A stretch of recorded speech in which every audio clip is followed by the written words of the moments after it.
How do you want to start this?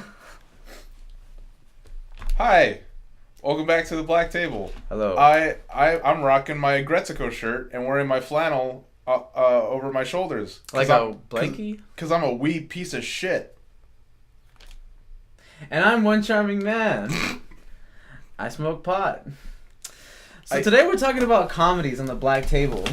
And we're continuing from last week. Last week we were talking about comedies before the 2000s on the Black Table, right? Yeah. And we went pretty hard. We did dive into some of the series that have movies outside of the 90s, like Friday, like Rush Hour, or like Austin Powers. And now we're going to focus on the movies that kind of started in the 2000s, and that would be like a thing in this era. And it's a different kind of comedy, in my opinion, past the 2000s. Almost like the meta changes. Yeah, I'm pretty sure we missed a couple. We missed a couple? Yeah. No, I don't think so. Really? I'm absolutely... You name one, and I need to know which one we missed, because I don't think we missed anything. Billy Madison. We mentioned Adam Sandler, though. Okay. Well, I just mean, like, we didn't cover... You like Billy Madison? Yeah. Oh, It's really? stupid, but it's You have a fun. soft spot for Billy Madison? Yeah, it's stupid. I like it's Happy funny. Gilmore more. I like that. Me too. I like Happy If Gilmore. I had to say it, I like Happy Gilmore. Yeah. More. Yeah. I like Happy Gilmore more. I like Happy Gil more. Yeah. Bob Barker, one of the best comedy what is the word? Cameos of all time. You like that, old man? You want a piece of me? I don't want a piece of you. I want the whole thing. Like, you know. Yeah, but it was kind of in passing. Yeah, but okay. I just meant like we didn't really cover it in the sense that like Happy Gilmore was hilarious. Billy D. Williams was hilarious in that movie. yeah. He would go on, that role I feel would go on to be reprised in Arrested Development to a degree. No, that wasn't Billy D. Williams. I'm sorry, what's his name? Carl Weathers. Yeah, I always confuse the two black guys. I'm sorry. I was about to say. I know it's so racist of me to like confuse. You're so unbelievably racist. But it's not even like that. Who did I confuse the other day? Two white guys. It was like Anthony Hopkins and Dennis Hopper, I think. Oh well, you know what? I don't blame you there. You know what I mean? Like it's just there's some actors that I mix their names. They have similar like facial structure, similar like wispy white hair, like yeah. Yeah, you get me? Like they're kind of like both like I don't know. I confuse those two. I get it. Carl Weathers. I'm sorry, Carl. I feel like he would reprise that role to a degree in Arrested Development. It's Apollo Creed, man. Fuck, man. He threw in the towel too late. It's fictional. Still real to me, damn it. What else did we miss? You're saying we missed things. I'm not seeing what we missed, bro. We mentioned a lot. We mentioned Eddie Murphy movies. We mentioned like Richard Pryor movies. We mentioned like Dan Aykroyd movies. We mentioned John Hughes movies. We mentioned like. I just mean that we didn't go in depth. Well, that's fine. We could just move on. I think we went quite in depth, but for the sake of brevity, we need to go on with the next pair of movies, right? I think so. Yeah. I mean, we mentioned just about, I think, every cornerstone of the important genres. You okay there? Yeah, I'm fine. Okay, alright. Right. My co-host may be malnourished, I'm not sure. I'm really tired today, so I might be acting erratically. Erratic. Yeah. That's pretty funny. Right? Almost like 2000s funny. Unintentional segue. Comedy changed into 2000s, right? So I just want to mention one movie right now. It's not on my list because I don't think it's one of my favorites, right? But I think it's on a lot of people's list. Okay, so I'm just gonna say it, and I want you to just give me like your opinion of it, and your opinion might just be a chuckle. Okay. White chicks. Exactly. It has its place. Is it racist? Is it racist? Yeah. A bit. I mean, it's like building off like, you know, like white stereotypes. Yeah. Somebody asked me, why is it that this is okay but not blackface?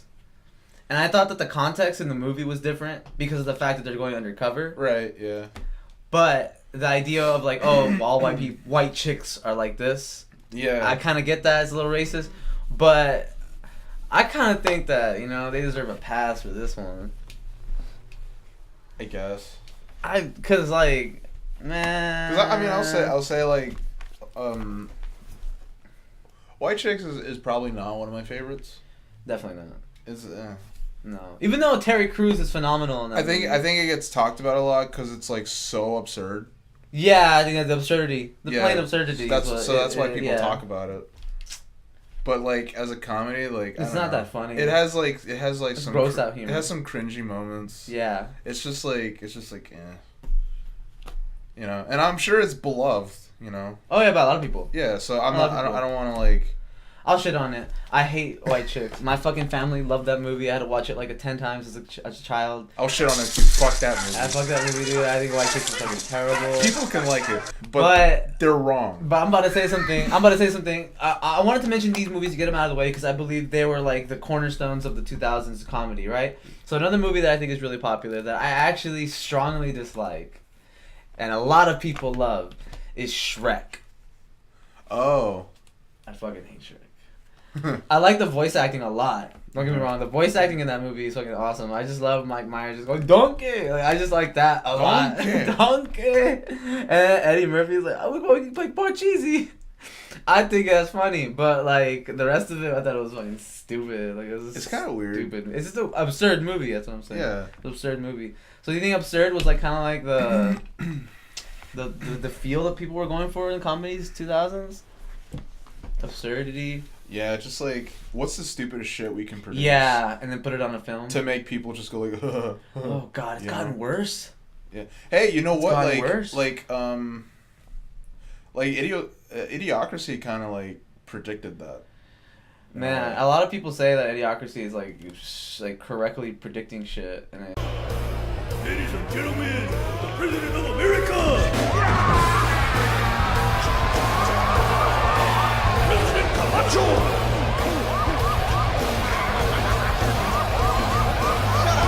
Shut up! Sit your monkey ass down. See? Chill out. On a complete film level. On complete film level? You like Idiocracy better. Yeah. Why? Well, like, I mean, by today's like scope, it's just like kind of scary, in a way. Yeah, I think as time has gone on, it's less of a sci-fi movie. Yeah. And it's slowly becoming more of a parody comedy. Yeah. That's what's disturbing about it. Is that it's slowly switching genres. Yeah, but it's like, it's just like the characters are funny, dude. Yeah. Luke Wilson is like, that's like the only movie he's ever carried. Yeah. And he carried it. He did. Yeah, and the female lead was Maya Rudolph, of all people. And she's funny. She's yeah, a funny fucking comedian. Yeah. Comedian. Yeah, it's got Dax Shepard. Oh yeah, Dax Shepard. That's a 2000s comedian, like comedic actor right there. Yeah. Along with Freddie Prinze Jr. Yeah. It had Terry Crews. Yeah. As the president. Who's the president? Sarah Rue is in that. Gosh. Now I'm trying to remember. Was I'm just mentioning her because was Stephen Root in that? Huh? Was Stephen Root in that? Stephen Root? I thought he was in every Mike Judge like project. Was he in any to any degree? Was he in that movie? Been. Okay, well, reason why I asked is because I strongly prefer Team America. Okay. But I think it's because I just find it funnier. Right. Like it's not as but that's Trey Parker and Matt Stone, right? Yeah. I'm sorry, but I mean like when it comes to like the way that the two movies like kind of compare, I just feel like Team America would go on to like predict how like politics work right now. You know, like the whole like celebrities in front of a camera, like we need a little. Michael, why did they fucking? Protesting is not enough. We must take radical action against the fascists in our own country. Bring it down. Bring it all down. They got everybody fucking spot on, dude. It was fucking hilarious. I just love Michael Moore. Like the puppeteer who's doing his like loses his shit at the end of the scene. He's just like, we need to go on to Washington. Like he's got hot dogs in his head. I think one of my favorite songs of all time on fucking film is I'm so rory, so rory. Inside me a roam. I don't know why, but like watching Kim Il Jong just like kind of like, you know, briskly walk as he's depressed. Right next to the aquarium. It was beautiful. Yeah, it was dude. beautiful. It was a beautiful scene. Dude, they fucking killed it. But I have to mention both of them because of how they would go on to like predict a lot of shit in my opinion. But alright, let's get back to where I was at. Movies that I think that got like a lot of well, not a lot of popularity, but they're cornerstones. I don't really think that there's any movie I could put my finger on. But Will Ferrell, definitely a cornerstone of 2000s comedy. Yeah. Pretty much a product of only 2000s. Like, Yeah. I think he was in a few movies in the late 90s, and then SNL. Yeah, but like he was like those were very minor roles. Very minor roles. We're talking Yeah, about like, him as a leading man. Yeah, like Carrying his him. character in Austin Powers is just like Yeah. very limited. Still funny, same comedy, but he's just like a small little tiny role. Yeah, it's a small role, and he was in Jay and Silent Bob Strike Back. Yeah, as the Mountie. Yeah, but like Even that was like 2001. He didn't get like leading roles until like Old School. Yeah, Old School. That's what I wanted to mention was because Old School, as I know, is a cult classic for a lot of people, right? Mm-hmm. I think that gross out humor definitely caught its wave in the late 90s with like American Pie. American Pie, Can't Hardly Wait. Which we didn't discuss last time, but I wanted to bring them up this time. How do you feel about that genre, that side of comedies? Do you like those like gross out movies? Do gross out movies do it for you? Just like in general. Depends. Which ones do it for you then? Well, yeah, American Pie. All of them, or just the first? I liked one in Wedding. Yeah, I like Wedding. Reunion's kind of forgettable. I hated the second one. You did? I hated the second one, dude. I couldn't even. I don't even remember. That's how it was unforgettable. It was forgettable. I don't even remember anything from that besides like the two chicks. The hot chicks. Yeah, the hot chicks. I remember the boobs. That was it. Yeah, but no, yeah, first American Pie. Definitely a classic for a lot of people. I think when it comes to 2000s though, like gross out humor, it kind of faded out into like how we said absurd humor, and that's when we started getting like for me that's when the Will Ferrell era started to like grow. Is when I think like when he did his run like with Semi Pro, Talladega Nights. Let's see, what am I missing? Like Step Brothers in 2009, I think. Yeah. We already said Old School. Old School was like his first like big like, oh man, like this guy can like carry a movie, right? Yeah. I think yeah, like Talladega Nights. I feel like there's one that I'm missing. Oh, Zoolander. Oh yeah, Zoolander's a big movie for a lot of people. I had to include it. Yeah.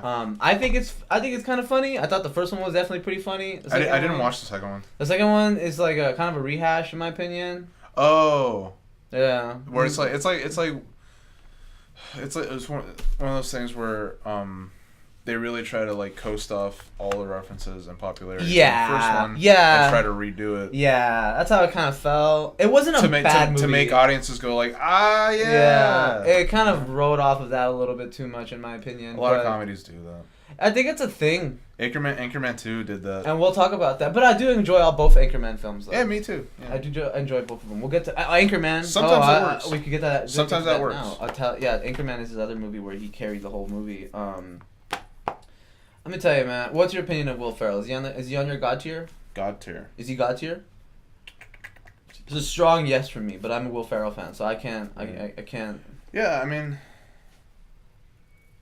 Yeah, I mean any actor, any person in cinema that I can say has had a golden age in their career. You think they're God tier? Yeah.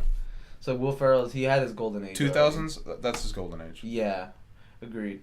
Yeah, because like now, like Daddy's Home and what now it's like sequels to his other successful movies. Yeah, what was that movie he did with Kevin Hart? Get Hard. I saw that in theaters. I did not give a shit about that movie. I had to go with my girlfriend at the time. Really wanted to go see it. What did you want to watch that night? Because I know you didn't want to. I think I wanted to watch Power Rangers again. No Again? lie, because I was like, yeah. But she dragged me to Power Rangers though. Oh, okay. Yeah, I was like, I'm not gonna lie to you. I thought it would look fucking terrible. I was like, yeah, the trailers aren't good. Yeah, the trailer undersold Power Rangers the movie. Yeah. It did. It was a better movie than I thought it was gonna be. Mhm. I really wish they'd marketed it better. I think they should have like done more color in like the trailers and in the marketing, because I hated that homogenized like Transformers look that a lot Yeah, of movies it get. looked pretty drab and. I hate that look. I hate that black with like gray and like a tinge of blue. No, yeah, but then the final product is like. It was really colorful. Oh yeah, they're totally colorful. Oh, yeah. and their Zords look great and. Oh, everything looked great. Everything looked great. Bryan Cranston's like face thing. I was like, Yeah, the Zordon. guy- yeah, I was like that thing looked awesome. Anyway. But back to Will Ferrell and his impact. I really enjoyed Step Brothers. Yeah, me too. I think that I love Step movie. A Brothers. lot of people talk about that movie to me, and I think that it's a testament to how well put together the movie is. Mhm. Adam McKay directed it, and he would go on to direct the other guys, which, in my opinion, is one of the best comedy action. Oh, dude, that movie's hilarious. It's hilarious, dude.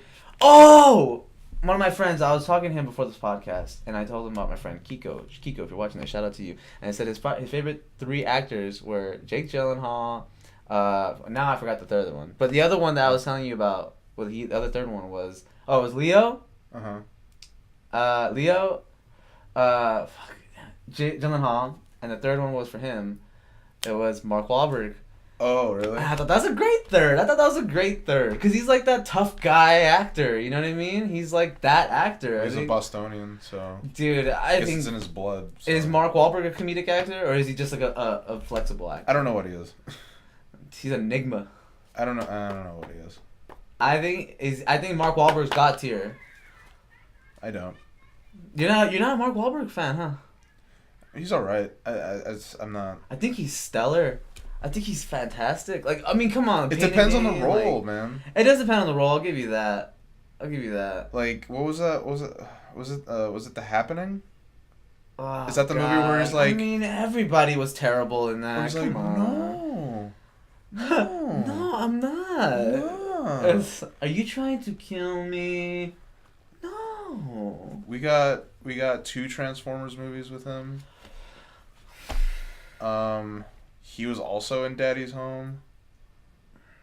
You're making me regret wanting to put him on the God tier. You're putting things to perspective. I guess I just looked at the stuff I really liked out of him. Yeah, I mean, The Departed. I do. He's got good stuff. I'm not gonna deny that. He's got good stuff. The Departed, Boogie Nights. Yeah. But he's got stinkers too. Yeah, he's got some real stinkers. He's got some real shitbags. I think that I like him, but I can see why you don't think so. That he's like up there. If you had to say Will Ferrell's best movie, what would you give it to? Ooh, Yeah. that's a good question. While we're on his subject, finishing up. I'm gonna say Anchorman.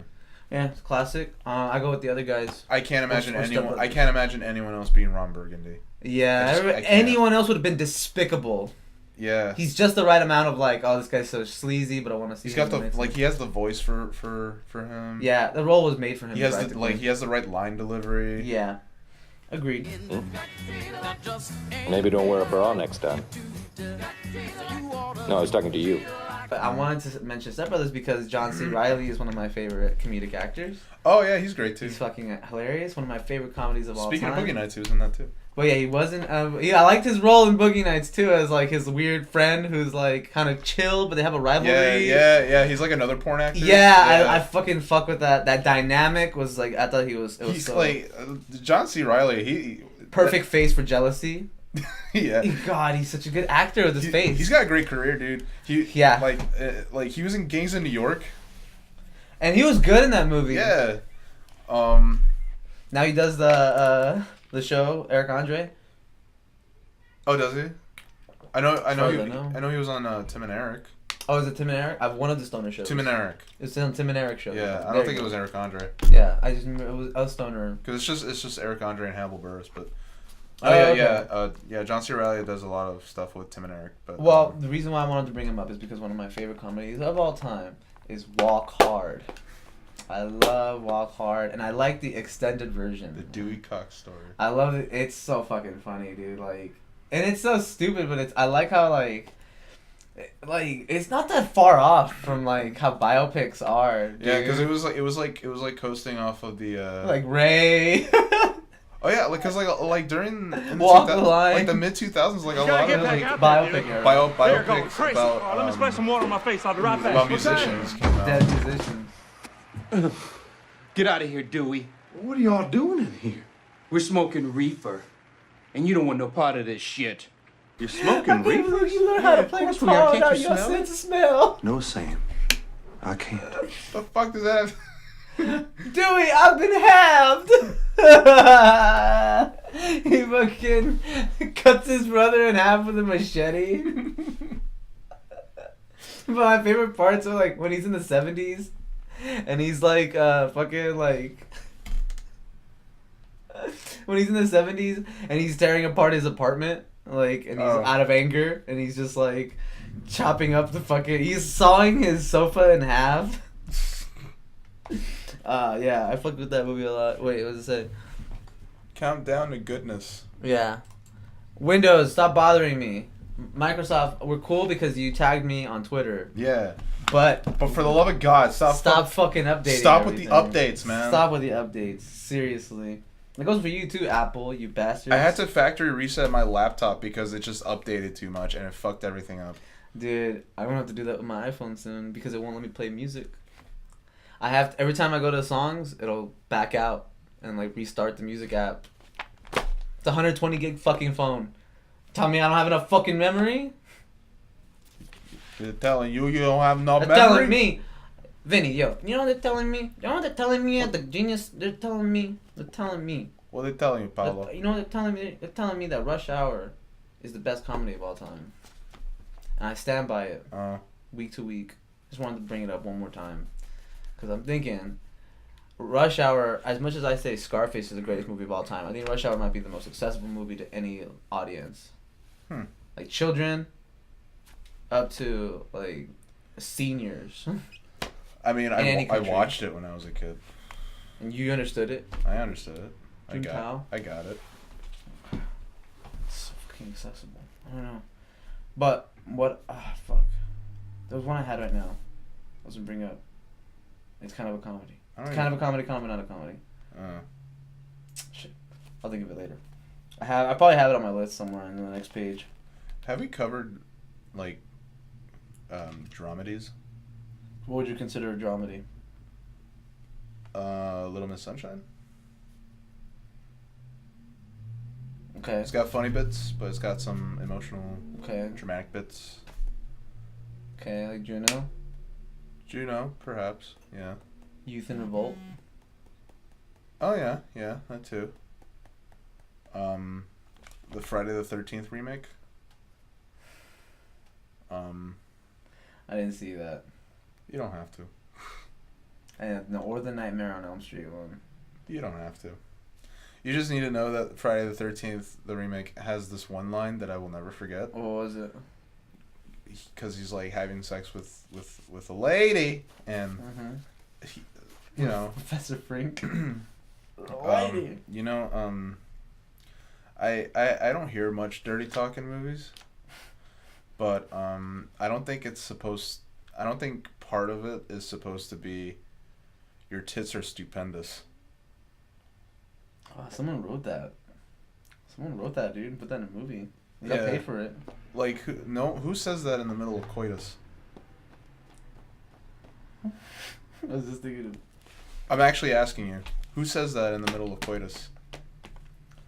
Your tits are stupendous. Your tits are I'm stupendous. trying to think about it right now. Your tits are stupendous. Oh, I fucking love your tits. They're stupendous. No. Can you imagine the writer? Like, oh, there's no... Yes. That's genius. Writer was on drugs. He had to. He had to be on drugs. Either low-end drugs or high-end drugs. I don't think anyone involved with that movie gave a shit. It's like, hey, it's Friday the 13th. So, wait. So Friday the 13th, the remake is a dramedy. So that's what we're getting at here. Yes. Wow. I think dramedy... Because it makes me laugh. I can't really name any I think more rom-coms. And I think, I wanted to mention this last time. Well, I guess in this episode. Dude, 500 Days of Summer is my favorite romantic comedy. I think it's very funny. But I think it's very serious at times, too. Just because how it deals with relationships. And obsession. Lust. All those, things. Yeah. Like... Trying to force someone into... Something. Yeah, just... trying to force them into this bubble, this ideal world that you have, and not like really putting their not being considerate of, what they want out of a relationship, if they even want one. So you have a boyfriend? No, Why not? because I don't want one. Come on, I don't believe that. You don't believe that a woman could enjoy being free and independent? Are you a lesbian? It follows a guy, right? Yeah. It follows Joseph Gordon-Levitt, but at the same time, I feel like Summer is the best represented character because of the fact that she literally like does nothing real bad to him, but like a lot of guys will still watch that movie and be like, "Oh, Summer's such a bitch," and it's like, well, I mean, relationships are icky things. I think they're both kind of shitty. They're both kind of shitty. They're both pretty shitty. Yeah, because Tom is trying to like force Summer, like I said, like trying to force her into like making whatever they have a thing, and trying to like.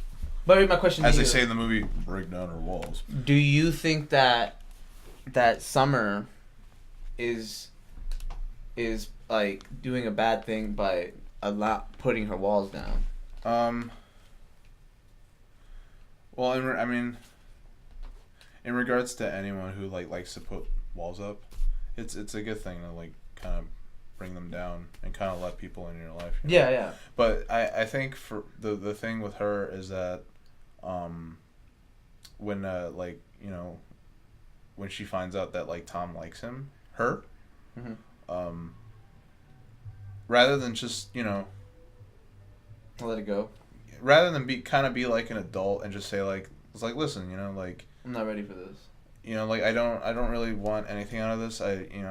But essentially friend zone him, I guess. I don't believe in the friend zone, but like. But you wish you would have made it clear at first. Yeah, rather than like the next day at work, just fucking kiss him in the copy room.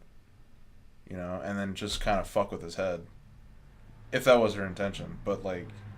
Like, you know where I'm getting at? Yeah, so I think that I get what you mean exactly, because it's like she could have easily had been the adult about it. Yeah, and realize that she's not ready. Realize that doing this would fuck with somebody's head, and she didn't really care. I think that's like the real main thing of the whole movie is that they never really put each other's feelings in perspective. They only put their own. Yeah. And I think that's why they have to move on. Because Tom's a hopeless romantic, and Summer is like cynical when it comes to love, and I mean those types of ideals, like they clash. They clash. Yeah. They clash. But more importantly, I think it has almost nothing to do with their ideals. I think it's just at the bottom line, they're both fucking selfish ass people. Yeah. Simple as that. They're both selfish ass people. Like, he never really gives a shit about her fucking interests for the most part. Yeah. And like, outside of asking him a little bit about his doodles, she doesn't really care either. All she does is say, "Oh, you should go back to architecture school." That's it. The end. Yeah. And he takes it to heart. He's like, "Oh, I have to change my life. I guess I should, yeah." Well, this fucking hot chick said I guess I gotta do. We're broken up now. I guess I can go get it. I guess I need a fucking architecture degree. I'll go get a job at the freaking Blade Runner building, sure. Yeah, why not? I mean, that's like the real thing, but I think that's why I like that movie so much, because they're humans. Fun fact, it's the Bradbury building in downtown LA. Have you been there? No. Why not? I don't know. We gotta make a trip. We do, yeah. Make a trip. Going back to the 2000s, falling back on the 2000s to like the 2010s, I guess. We get to this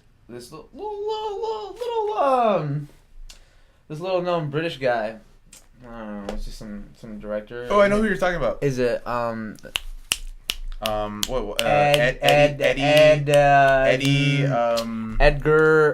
Edgar wrong? Wilmington? No. Wrong. No. Ridley? No. Edgar Wright. I never want to do that again.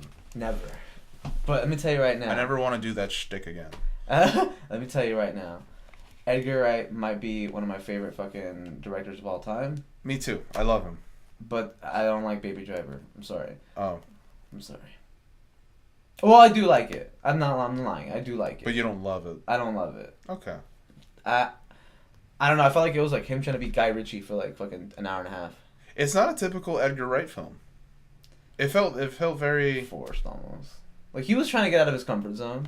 Yeah. He wanted something with a bigger scope, with a bigger, feel. And that's not a bad thing. A lot of directors do that. But I mean, all right. Well, let's stick to the Cornetto trilogy for now, right? Yeah, because So- that's probably his most well-known work. Yeah. Okay. So Hot Fuzz, Shaun of the Dead, and The World's End. Not in that order. Not in that order. I think it's Hot Fuzz first, right? No, Shaun of the Dead, Hot Fuzz, and then The World's World's End. End. So, you know, these movies, I think that the humor is like consistent. Uh-huh. I think the script is so tight. Yeah. I think It's fast. everybody on set seems to like pick up on the way these lines are supposed to be read. Yeah. Overall, I think that he's one of the most talented directors that we have. It's too bad that he couldn't direct Ant-Man, Yeah. but at the same time, He still gets writing credit for it. So. yeah, he still got writing credit for that. But I really do think that those movies helped shape a lot of the comedy that we have in this genre right now. I guess like they're really funny. Yeah, I guess like in a time where there was a lot of absurd, just kind of like brain numbing, like a lot of comedies where you could just turn your brain off and just kind of go like, you know. This one's different. Yeah, it's funner when your brain's on and you're like listening. Yeah, dude, like you gotta pay attention to the little nuances, the little subtleties. Especially Hot Fuzz. Yeah, dude. I've seen Hot Fuzz like 20 times. I still find shit in that movie that I'm just like, what? Like they had like, there was hints here. It drives me. And there's just like certain shots too that are like so like well done, that like they make you laugh and whatnot. Just like the presentation of the film is funny. It's artistic. How it's like an action film, but like they're in the action film talking about how they're like action films. Like, I liked everything about it. I mean, just stuff where it's just like, how old are you? You know, it's like I love like those lines. Simon Pegg, I think he's got tier, but I think you have to pair him up with Nick Frost. I think you have to put them up there together. I like kind of like maybe we could put Jack Black, and we'll mention him a little bit later. Yeah. Jack Black and what's his name? The other one. Kyle Gass. Kyle Gass, got it for you. Kyle Gass and Jack Black, I put him up there with the God tier, just like Simon Pegg and Nick Frost. I like the World's End. I saw it in theaters. Oh. And it was a better theater movie than it was on DVD. Oh, I bet. The sound effects. Because I didn't see it until it came out. The sound effects, the way like the movie, like the way it ends, you know, it's like an apocalypse, you know, like it all felt better in a theater. Personally, back to the dark ages. And I love like the rapper of the Cornetto goes by. And I he's was like, there it is. We're waiting. A very, very good series. My favorite of the three is Shaun of the Dead, though, because it's the one that got me into it. Right on. And I think it's like, I show my mom Shaun of the Dead. And it's like, I can show people Shaun of the Dead, and they get it, you know? I think Hot Fuzz and The World's End, you kind of got to, like, you know, stretch out a little more. Yeah. Even though Shaun of the Dead is a zombie movie. Yeah. But, oh my god, dude. Like, it's the zombie movie. It's so clever. It really is. Where they're in the bar and they're fighting to the tune of Don't Stop Me Now.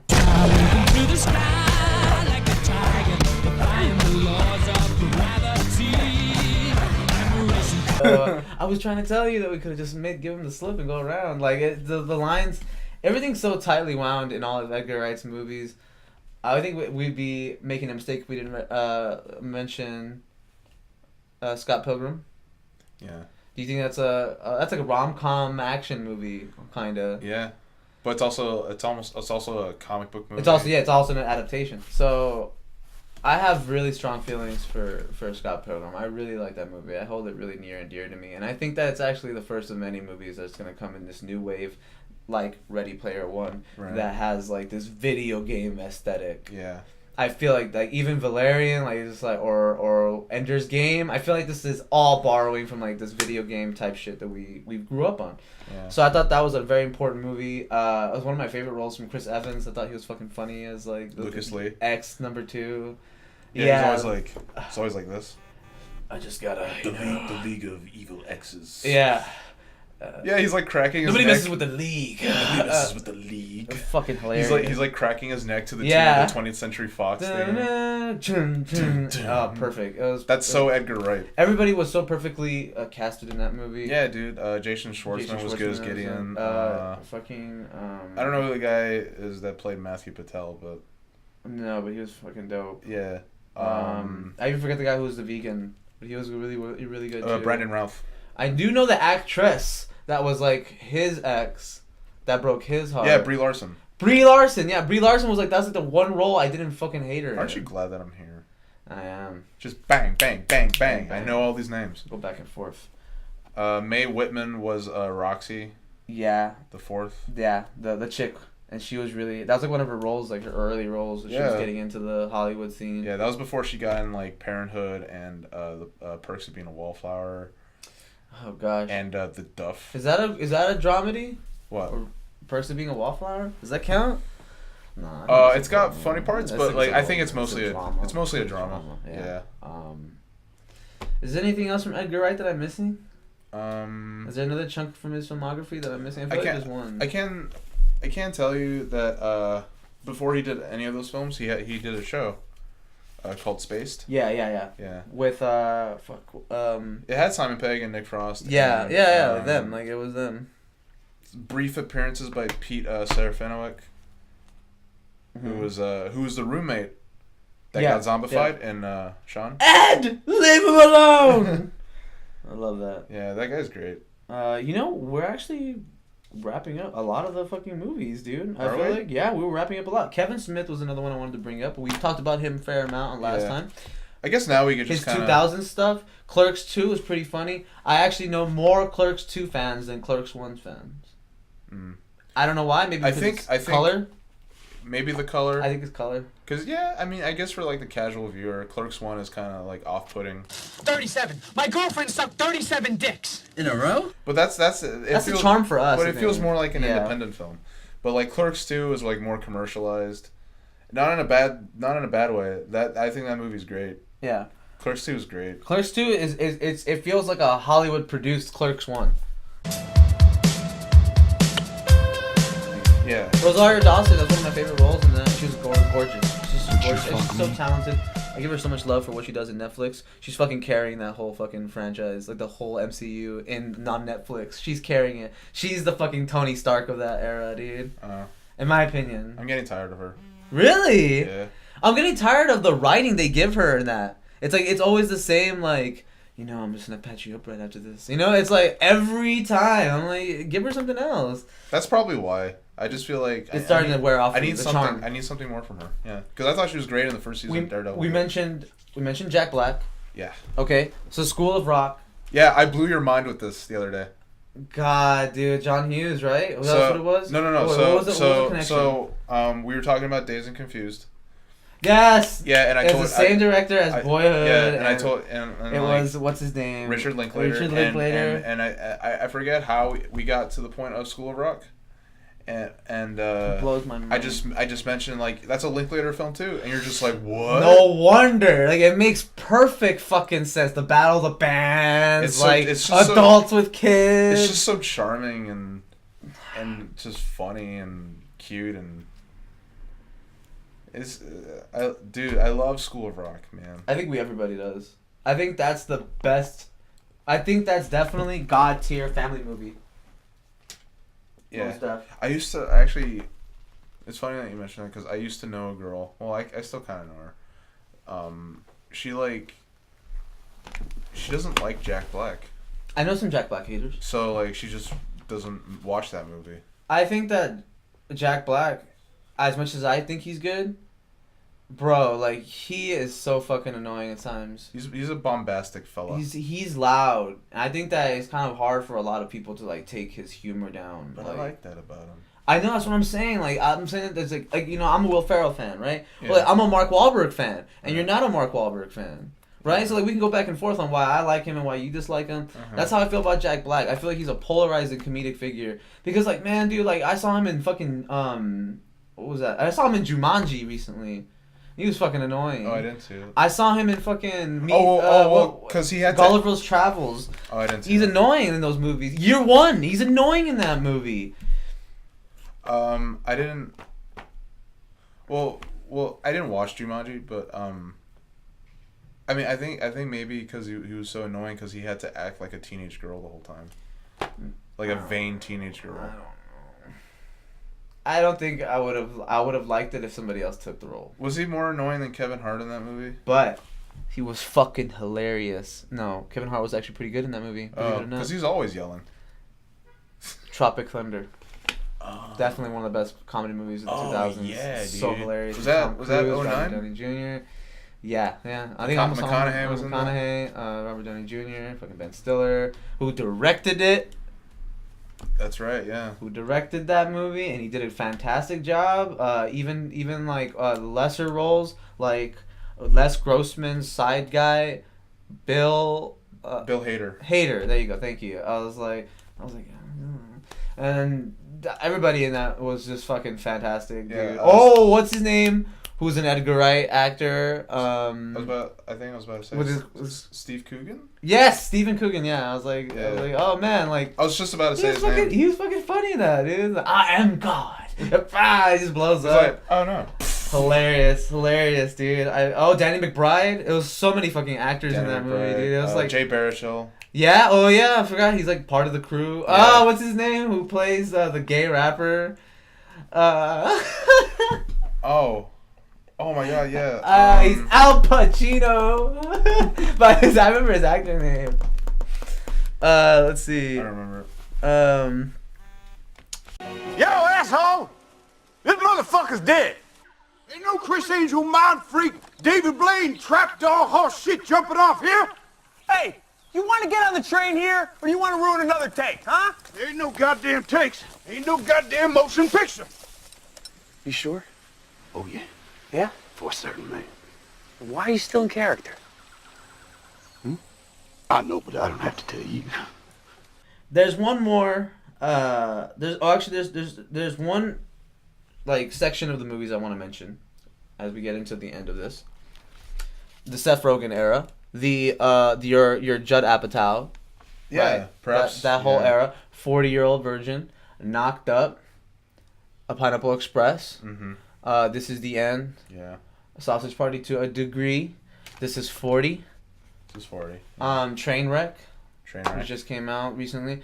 So how do you feel about these movies? How do you feel about Judd Apatow? And how do you feel about like Seth Rogen? I like Judd. I like Seth. Judd, okay. I hate Judd Apatow. Oh, you do? Bro, like it's like enough. Enough's enough. Like how many times can we write this like scene? Awkward guy. I was about to ask you. Says like, crude thing to woman. Woman says, "How could you?" Like I don't know. I feel like all his characters. Yeah, are I was same. gonna ask you. Like, do you think he's like formulaic? Yes, absolutely. I think he's the Michael Bay of dramedies. Oh. Because it's like the same fucking thing, and people will buy tickets to go see his movies, and it's like the same characters. But I don't think they buy because it's Judd Apatow. No, because it's funny. It's Seth Rogen. Well, yeah, and Paul Rudd. That's his guy. Role Models, one of my favorite movies. Paul Rudd. Paul Rudd's one of my favorite comedic actors. Sean William Scott. Dude, that's a great underrated movie, dude. Christopher Mintz-Plasse. That's such a good underrated movie, dude. Role Models is funny as fuck, man. The whole RPG scene. Yeah, LARPing. Dude, it was hilarious. Okay, when it comes down to Seth Rogen, I really think that I like him a lot. Uh-huh. But I don't like him in everything. Okay. I like him in certain parts. See, I liked him in Knocked Up. Okay. Right? I don't like him in The Interview. Oh, okay. I like him in Pineapple Express. Okay. But I don't like him in Superbad. I don't know. I just feel like it's hot and cold with him. But I fucking love Pineapple Express. Both the strain and the film. James Franco, that was like his first real funny fucking role. I'd say. Yeah, because it was like a serious actor. Yeah, it was like post Spider-Man. Post, don't tell Harry. Post that. I mean, don't tell Harry. I mean, did you have a favorite of all like those movies? Oh, that's a good question. Or are they just kind of like all? It's probably not Knocked Up. I like Knocked Up, but it's up there. It's probably yeah. But I wouldn't say it's my number one. I'd say Pineapple Express. Yeah, so funny, dude. I like when he throws up. It's chicken fries. Because what so makes me laugh without fail. What is like when they're fighting in the warehouse at the end. And he just does the dive. Yeah, it's such a good shot. They got such a good shot. I remember for the trailer, I saw that one shot. And I was like, this movie looks like it's gonna be epic. One of the best trailers of all time. Yeah. With MIA's like, all I wanna do. You're in the jungle now, baby. Thug life.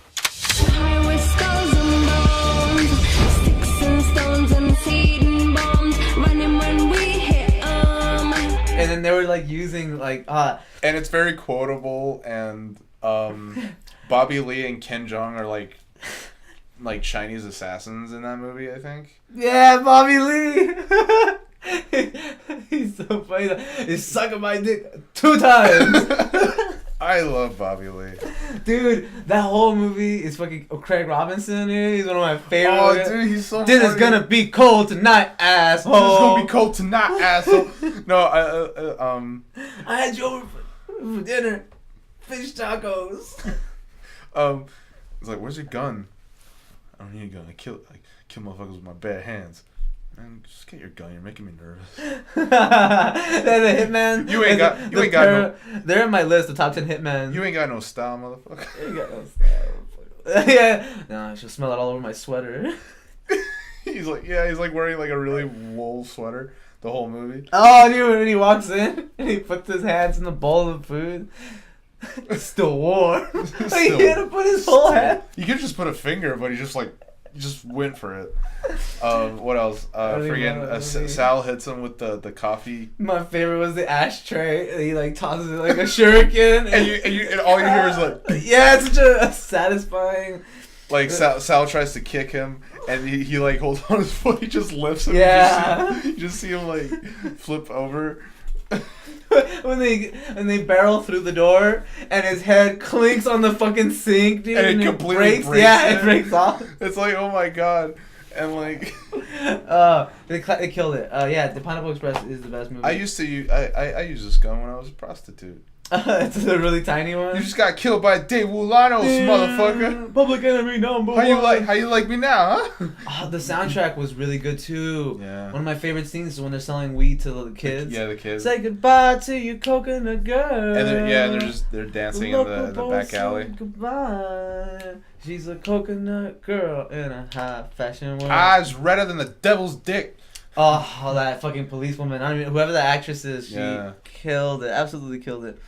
I thought that's definitely one of my favorite movies of all time. So, maybe my top 10 all time. I think based on how much I just quoted it, yeah, it's so good. It's my favorite Judd Apatow movie. That's not even him. That's it isn't? No, that's Gordon. That's David Gordon. I think his name is. Oh shit. Yeah, he went on to direct Jonah Hill. He's like in this movie, The Sitter. The Babysitter? The Babysitter. He directed The Babysitter. David Gordon Green. Oh no, I think it is just The Sitter. It's just a sitter, right? He's on the cover with like on the thing. He directed that movie. It was horrible. I saw it in theaters. I was so stoked because I was like, "This is the Pineapple Express, the director's next movie. What is he gonna do?" It was really disappointing. I didn't watch it. I wasn't interested. It was really disappointing. Jonah Hill, as much as I like Superbad, which is one of the classic comedies of our era, we can't deny that. The whole movie's pretty quotable too. I love Jonah Hill.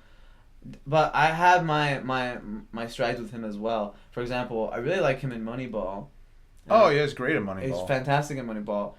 I want to mention this. Don't let me mention the third movie because I think I know which movie you're about to mention. No, I was gonna say like, did he was he just nominated or did he win for Best Supporting Actor? In what? Oh, for that movie? Yeah. He goes. I think he won for Best Supporting, dude. I'm fairly certain he won. Brad Pitt was really good in that movie too. Yeah. You must have loved that movie because it was about like stats and baseball and sports. I love Moneyball. You love numbers. Yeah, I guess so. The archive. I guess, yeah. I don't know. I feel like it was an archive movie. It kind of is. Yeah. Right? I don't know. That and like I don't know. I feel like baseball movies, like archive movies. I love baseball movies. We can talk about sports movies for another episode. End of Watch. Not End of Watch. It's Jake Jones. End of Watch. The Watch. The Watch. I like that movie. With Vince Vaughn, Jonah Hill. I always forget that actor, the English actor who was on the IT Crowd. Yeah, he was in the. Yeah, you say IT Crowd. I say. Is it IT Crowd or is it IT? I think it's supposed to be like a double entendre. Yeah, right? Like the It Crowd is in like it's not like they're nerds and shit. But it's the IT like the actual. Yeah, like the It Crowd like refers to like like socially popular groups. Well, I forgot it's the black dude with the cool afro. Yeah, that guy. Sick ass afro. That guy, yeah. Fucking underrated movie in my opinion. I think it was underrated in my opinion. The Watch. I thought The Watch was underrated. I thought it was pretty good. I found it funny, even though it had its moments where it was like stupid. We talked about Wedding Crashers. last time. Kinda, yeah. Kinda. A little bit. It's definitely a funny movie. I don't know if it's one of my best. But it's about time we start talking about Wes Anderson. Oh, yeah. Grand Budapest is probably the classiest comedy of all time. Very unique comedy. Yeah. I say Royal Tenenbaums and the Grand Budapest are his funniest movies. Because even though Royal Tenenbaums is like low key a really fucking depressing movie at times, I think it has really fucking funny parts too. Like especially with like I like Fantastic Mr. Fox. Oh yeah, that's pretty funny. It's pretty funny, but I feel like it's like a very calm comedy. Oh yeah. Like I feel like it's like kind of like it sticks in one place. Or Like I think the Darjeeling Limited is really funny. Oh. But it takes so fucking long to build up. It's like a train. I get it. I understood that reference. Let's see. Yeah, okay. I say Grand Budapest is like the funniest movie though. Okay. By far. Jeff Goldblum, the fucking the cast was just hilarious, dude. Ralph Fiennes, not a comedic actor. She's been murdered. And you think I did it. He was so fucking funny in this movie. You know, it turns out we're mispronouncing his name. What is it? It's like Rafe Fiennes. Rafe Fiennes? Rafe Fiennes. Oh. I'm sorry. Fiennes. Fiennes. And his brother, it's not Joseph. What is it? It's Yusuf. Yusuf? No, I'm kidding. It's Joseph. Oh, okay. Yusuf Gordon-Levitt. I thought Grand Budapest. I mean, I would like to talk about it a lot, but we will have a Wes Anderson episode. Oh, okay. By far, I can talk about him for like freaking. Last movie I wanted to mention, one of the most recent comedies. I'm gonna be honest with you, the last fucking 5 years of comedy have been fucking drab, man. Yeah. Let me tell you right now, Birdman. Oh. I consider it a comedy. Interesting. Fucking funny movie, bro. Pacing is all over the place. And maybe that could be a dramedy. That's a dramedy. That's a dramedy. Yeah. That's a dramedy. Funny, dramatic. It's a dramedy. Yeah, because like the back and forth with Edward Norton and Michael Keaton. It's like it's like a serious conversation. Like they're actually in a rivalry. Hey, I'm the but wrong there's like a person to ask. lightheartedness. Oh, Yeah, but yeah. that's the thing. See, I'm the wrong person to ask. What is it? I think it's fuck you. Fuck you. Don't put me on the spot, man. Don't make me feel self-conscious about my marriage while my wife is sitting right there. Right there. Yeah.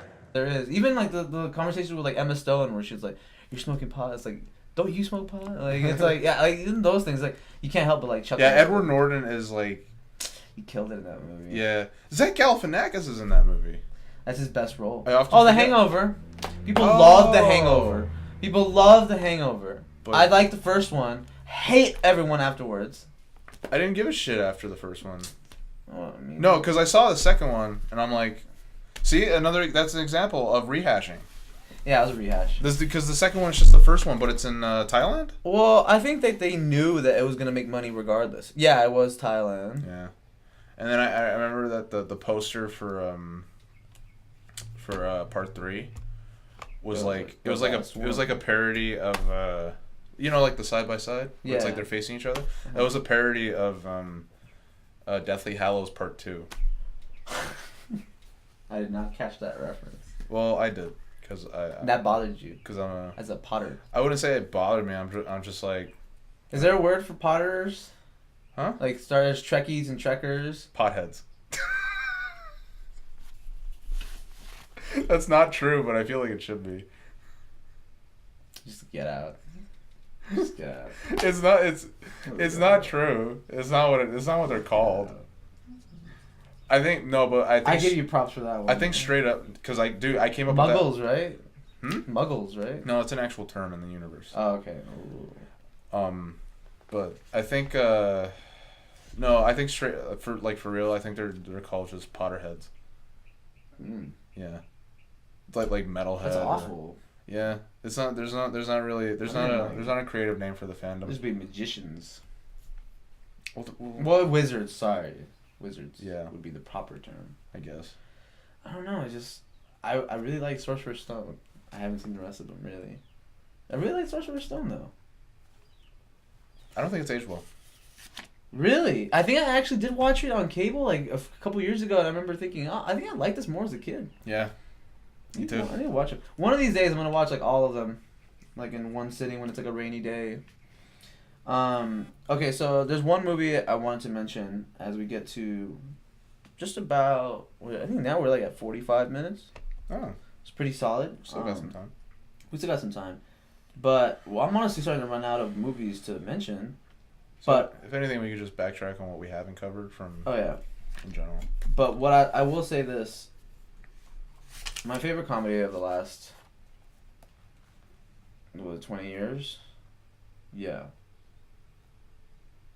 The Wolf of Wall Street. Okay. I think that movie's a comedy, and I think so too. I think it's pretty fucking funny, dude. I think it's funny. I've never ever been part of a theater experience like Wolf of Wall Street. I actively felt the energy rise as the movie was going on. Oh, really? Eventually, it went to a halt, kind of like close to when he gets caught, like in the near end. I feel like a lot of Scorsese movies do that though. Oh yeah, that's like a staple of his. Yeah, it's Goodfellas, like, you know, it's like it goes, and then at one just point, yeah, it stops. It has to stop. Yeah. Except for Taxi Driver. Oh, yeah. Which may be one of the greatest movies of all time. Color Money always has like. Yeah, dude, all throughout. In fact, it ends like at its most exciting part. Yeah. I remember I watched that with a girl recently, and she was just like, "I don't get it. Why did they cut it?" And I was like, "It's not about who wins. It's about the game." Wolf of Wall Street, I think Leonardo DiCaprio, and the on-screen dynamic of Leonardo DiCaprio and Jonah Hill was strong enough for me to say that was a comedy. And I even like... I mean, Jonah Hill's like fake teeth alone. He just looks hysterical. He looks ridiculous, and dude. I love when he's like, look at the way you dress. You dress like shit. You know what I mean? It's not about that for me, you know? You understand? Enough, please. Benny, give me the fucking case, okay? I'm gonna give you the case. Give me the case. You gotta do me one favor. What's that? You gotta take this case. You gotta drive straight home. I need you to open up the briefcase. I need you to take out every single dollar. Don't leave $1 inside the briefcase. And once you have it all neatly organized outside the briefcase, I need you to take it, and I need to shove it right up your wife's Latvian cunt. You understand? Off my fucking wife. Fucking chill. Like, you wouldn't think the two of them would work so well together. They were fucking fantastic. Yeah. They were fucking fantastic. They really played off each other well. They felt like their characters. Like they sold it. It's so weird to think that Jonah Hill is like an Oscar caliber actor. I don't think it's weird. I think it's weird. Like the year after Superbad, I was like, oh, Jonah Hill. It's like not only did he get nominated for Moneyball, but he might have won. I'm fairly certain he won. I think he won. I know he was nominated for Wolf of Wall Street as well. Yeah, he was. Yeah, so he's definitely a high caliber fucking actor. Yeah.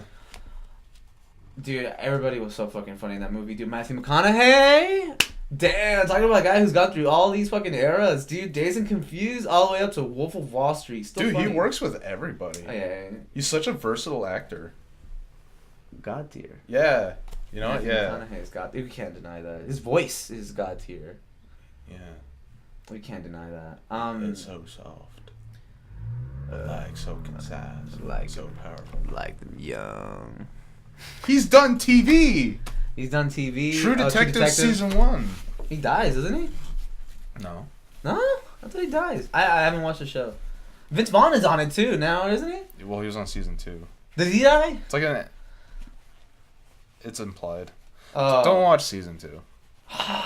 Don't say that. Man, I really want to see Vince Vaughn do something serious. Season 2 is confusing as shit. Oh. You know that I was like 9 weeks into season 2, and like I had to look up what the plot was about. Are you serious? Yes. Is that confusing? Yes. Because it follows like 3 different subplots going on, and it's like Colin Farrell and Rachel McAdams are doing this thing, and freaking Vince Vaughn's doing this other thing, and like none of them meet. Like, it's like, what I don't understand what the fuck is going on. At least with like season 1, like there was a cohesive plot. Okay, there was a naked Alexandra Daddario. Woody Harrelson had a lot of hair, and just Matthew McConaughey was Matthew McConaughey. Is there a season 3? Oh, you're right. I'm out of breath. There's water bottles right there if you want to go ahead. Oh, that's great. No, I'm okay. Oh, don't die. No, I was. If you die, I feel like it'd be a liability on my end. I got really into it. Hot. I got really. Into I let you go, man. I let you go. You can't. I took the leash off and I said go. You had to. I had to. Sometimes you have to let the archive open up. I blacked out a little bit, actually. The thing is that people watching this are gonna think that this is a joke. They know I literally just went off. Bro, like I that wasn't a bit or anything. I just went off. I heard you. I was really looking forward to season 2, and you were like really confused. So was I. So was I. You watched the show. I can only imagine. I wanted to see. I think they're working on a season 3, but freaking season 2. Season 2 was such a clusterfuck. I don't even know. We're losing track here. We have to go back to comedies. For like 10 weeks, I didn't know what the fuck was going on, and we are losing track. Josh, I'm just about expelled. I'm looking at my other list. I'm just about expelled most of the comedies. You have gotten to the point where we're not talking about comedies. You're just raging about True Detective. True Detective, which is not funny. But Matthew McConaughey is. Is there any other movies that you could think of this era? This era? Yeah, so it's the 2000s and up. I named just about all the ones I have on my list. The only one that I wanted to give some mention to, we mentioned Kick-Ass last week. Yeah. And I wanted to talk a little bit more about this week, talk about why I liked it so much. But we didn't mention Fargo. By the Coen brothers, which is very funny, fucking hilarious movie. Mr. Lundegaard, sorry to bother you again. Can I come in? Yeah, no, I'm kind of busy here. I understand. I'll keep it real short then. I'm on my way out of town, but I was wondering, do you mind if I sit down? Carrying a bit of a load here. No. Yeah, it's this vehicle I asked you about yesterday. I was just wondering. Yeah, like I told you, we haven't had any vehicles go missing. Okay. Are you sure? Because, I mean, how do you know? Because, see, the crime I'm investigating, the perpetrators were driving a car with dealer plates, and they called someone who works here, so it'd be quite a coincidence if they weren't, connected. Yeah, I see. So, have you done any kind of inventory recently? The car's not from our lot, ma'am. But how do you know that for sure without doing a... Well, I would know. I'm the executive sales manager. We talked a lot about The Big Lebowski, but we did not mention at all... The show was great, too. I haven't seen the show. I really want to see the show because somebody told me that it's like a weird acid trip of Fargo, the movie. Henson told me. He told me it's like if you fell asleep taking acid watching Fargo, and then you had a dream about Fargo. I was like, that's what the show would be. Yeah, that's what he said it was. I was like, oh, that sounds pretty good. Yeah. The first season is more or less based on the movie, and then from then on, it's like its own thing. It's like it's just set in Fargo. But it actually works. Okay. True Detective. I just saw that what's his name is on it, and I really wanted to see it. Martin Freeman. Yeah. He's one of my favorite. He's like playing like William H. Macy's character from the movie. Yeah. More or less. Random. You just mentioned dramedies earlier. Her? Is that like a... Oh, it's, yeah. It's an awkward funny. Yeah, I guess. It's funny in like... In certain parts. I guess. But I would say it's mostly a drama. It's mostly a romance. Yeah, it's mostly a romance. I just wanted to bring that up. Kick-Ass. Like I said, Kick-Ass. I think it's hilarious. I think it's fucking dope. Yeah. Nicolas Cage. We talked about how he's one of those guys that's like hot and cold, but he was blazing hot as Big Daddy in my opinion. Chloe Grace Moretz comes into her own and as Hit Girl. So controversial at the time too, because she was like swearing so much. And it's like fucking break, man. We finally give a fucking little girl a good role, you know what I mean? And it's like people are complaining about how it was too vulgar. I think that it's ridiculous how we censor films. It's like, hey, Jodie Foster was in Taxi Driver. She was like Natalie Portman and Leon. Mhm. Those are the best roles in my opinion. The ones that like they dare to like give somebody something that is outside of the comfort zone of the age group. Not exactly a vulgar role, but Tatum O'Neal in Bad News Bears and Paper Heart. Oh yeah. Oh. Those are older films. I don't know. Benchwarmers. Oh yeah, Benchwarmers. I like Benchwarmers. I like those actors. What's his name? John Lovitz. John Lovitz. I like John Lovitz. I like John Heder. Napoleon Dynamite is one of those comedies that a lot of people really, really like. I thought it was okay. It's a weird one. I thought it was okay. I can understand why it's divisive. I like it a lot. I fuck with Borat, though. I fuck with Borat. I think Borat has some moments in it that are just fucking hilarious. It just helps that Sacha Baron Cohen does not give a fuck. He doesn't. Just doesn't give a shit. I liked him the best in Les Miserables though. I actually liked him. He was in that? Oh yeah, he was like he was the brothel keeper. Oh, okay. Yeah. And I liked Kurt Russell. I like Kurt Russell in a lot of things, and that's one of the movies I really liked him in. Yes, 24601. Kurt Russell's in that too? Yeah. Or are you thinking of Russell Crowe? Russell Crowe, sorry. Okay. I'm thinking Russell Crowe's fighting around the world. Oh, yeah, what was his name? Like Jean Valjean or some shit? Jean Valjean is... Or is that Hugh Jackman? That's Hugh Jackman. Oh, okay. A loaf of bread. Yeah. No, Russell Crowe is Javert. Javert. 5 years for what you did. Yeah. The rest because you tried to run. Yeah. Yes, 24601. Yeah. Every day I'm feeling Les Miserables. I love that movie. Funny story about that movie. Let's say it real quick. I went on a double date, but the thing is that our two groups were supposed to watch two different movies. So they watched a movie, we watched a movie, but we were the two that were dating as friends. They were the ones that were dating as like they were already like they set you up. No, we set them up. So we were just like, oh, let's just bullshit. And she was like, I want to watch Les Miserables. I'm like, why? And she was like, oh, because I heard it's really good and it's like a musical. And I'm like, well, I guess, whatever. She was paying. And so we went inside. She hated the movie. I fucking loved it. I thought it was dope. And she told me after the movie, I thought it was pretty stupid. And I was like, how do you think it was stupid? He stole a loaf of bread. I thought it was fucking... I love that. She wanted to watch the movie and you came out of it like appreciating it more. That's hilarious. I was like, man, Hugh Jackman killed it. They were all singing. Anne Hathaway, I don't know. Anne Hathaway had short hair. Yeah, short hair. She had a dream. Oh my god, dude. That movie. I think that movie's funny to me. It's not at all a comedy, but I find it fucking hilarious. I have no idea why. I just like the singing. Is Charlie Cox in that? I don't know. If he is, he's a very side role. For the life of me, cannot remember. He was like one of the curly-headed fucks. Yeah, with Eddie Redmayne as like the main curly haired fuck. Yeah. I'm telling you, that movie's funny, dude. That movie's funny, and it's so serious. All right, well, we got about 5 minutes left on the battery. It looks like. Oh, do we? Yeah. We're going on an hour already. Okay. Or almost an hour. Okay. We're at 50 something minutes. Last time it was 55 minutes. Oh. So anything else you want to mention from the 2000s comedy wise? I really like She's Out of Your League. Wow, wasn't it with Jay Baruchel and yeah. Alice Eve, and T.J. Miller was in that. With Deadpool. Yeah. What's her name? Kristen Ritter. Jessica Jones.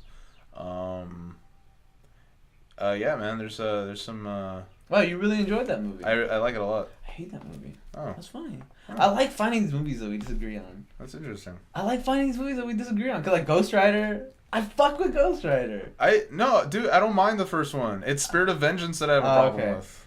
Yeah, a lot of people tell me that movie sucks. I haven't seen Spirit of Vengeance. So. It's fucking horrible. But okay, that movie was like Forgetting Sarah Marshall, where I was like, I get it, and it got tired for me after a while.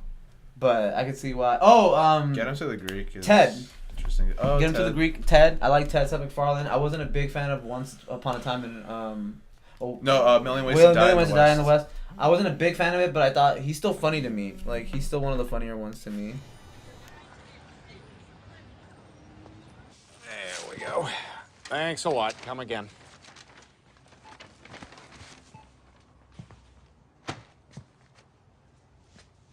Hey.